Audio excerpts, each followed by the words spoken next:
Molly Tuttle, and in this lesson I'm going to be showing you one of my songs, Over the Line, and talking about bluegrass rhythm and flat picking tricks. So this song I wrote with my friend Steve Poltz, and it's one of the more bluegrassy songs I've written. It starts off with a chromatic, kind of bluesy lick, and then goes into singing, and I usually, when I play it solo, I'll take a couple solos on it, but I thought it would be a good one just to talk about bluegrass vocabulary, maybe do a bit of technique, and talk about strumming as well. So the lick starts off, it's I play it out of E, so I'm using a C shape.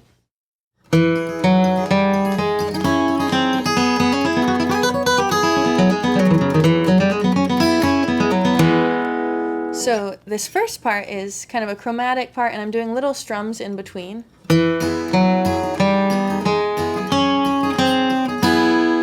So it's like a bass run that you might hear someone playing while they're playing rhythm, or yeah, I'm basically walking up to the third and then down from the second fret on the third string and strumming on the high strings in between.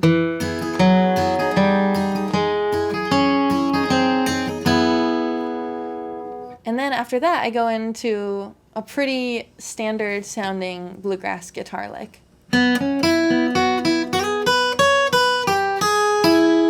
And I remember that was really one of the first licks I ever learned on guitar when I was starting to improvise. And it helps to have this kind of vocabulary of different runs. This, to me, sounds like a lick you might hear like Clarence White play.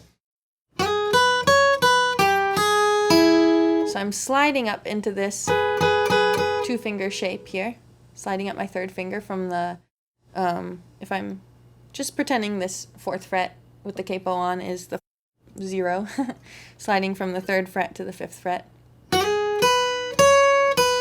going 5, 3, 5, 3, and then playing this flat third note. So that creates kind of a blues sound that's very common in bluegrass. So I'm going 4th fret, open, and then back to the C. So we have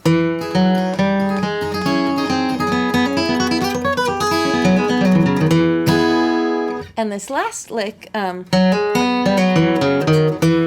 again, I remember learning some similar formation of that lick when I was really young and just starting out playing fills and learning to improvise on bluegrass guitar. So I'm hammering on the second fret, and then doing a pull off with my first finger. And again, we have that flat third.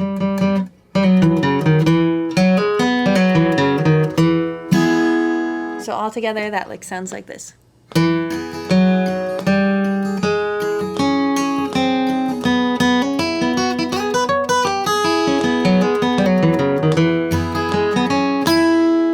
So doing, and then ending with the basically C chord equivalent of the G run. On the G chord we have, if you listen to bluegrass, you've heard that a million times, so just playing that out of the C shape. So that's how I start the song, and then I go into a verse. So we have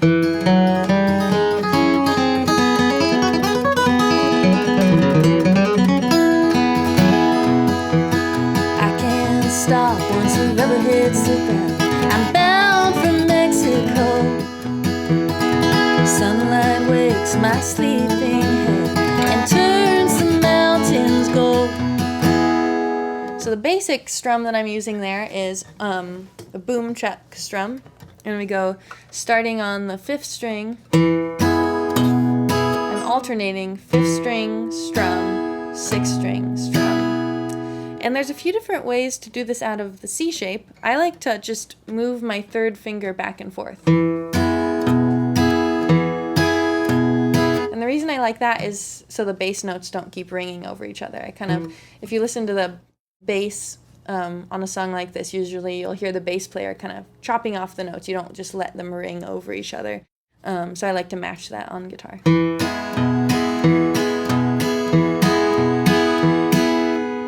And what you want to do with the strumming part is create a really quick strum, so you don't hear all the strings. You're not raking across the strings, but rather kind of flicking your hand. Like I like to tell students that it's almost like you're flicking water off your hand, and that makes the strings all kind of ring out together in one big chunk, which creates a really punchy sound that I like to go for.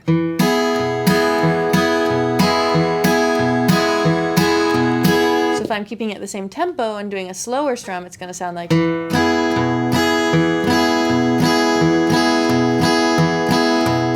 versus...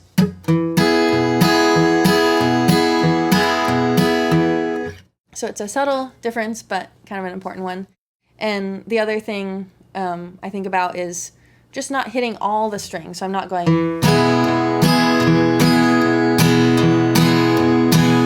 because that can really take up a lot of space, especially when I'm singing. I don't really want the guitar to be just taking up all the space, and it's harder to hear the vocal then, so...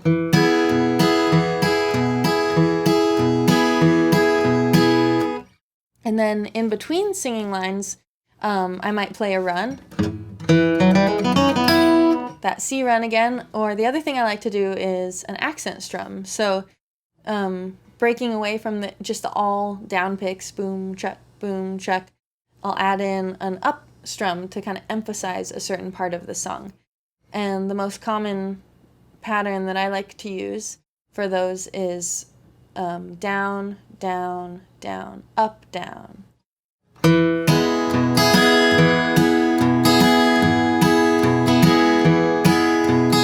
So it's 1, 2, 3, and 4.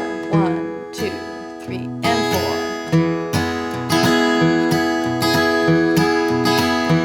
So if I was playing it in the song, I can't stop once the rubber hits the road.